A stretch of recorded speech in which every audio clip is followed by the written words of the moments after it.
Clustering na ang pamaagi karon sa Dakbayan sa Talisay alang sa mga lumulupyo nga mangumpra sa Tabunok Public Market. Si Lian Singkulan sa report.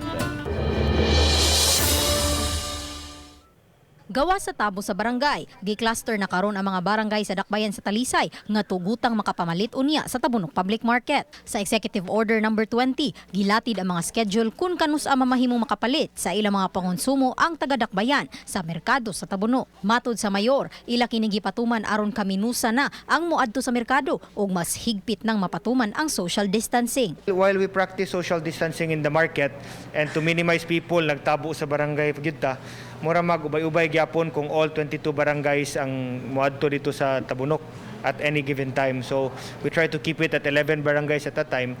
Hopefully ma-maintain ang social distancing. Ang Cluster 1 may schedule nga Martes, Huwebes, Sabado, gilangkuban sa 11 ka mga barangay nga may free ride.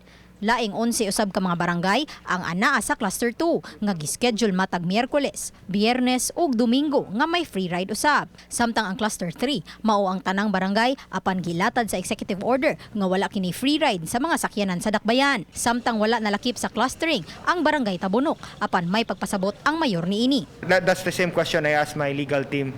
Then barangay Tabunok is in the area, dik makasuda sila dito. Kay sila mahugman sila kanang mulakaw ra daw padung sa barangay. Samtang kinahanglan usab nga magsulob kanunay og face mask ug di limot-limutan og bitbit ang ilang mga ECQ pass.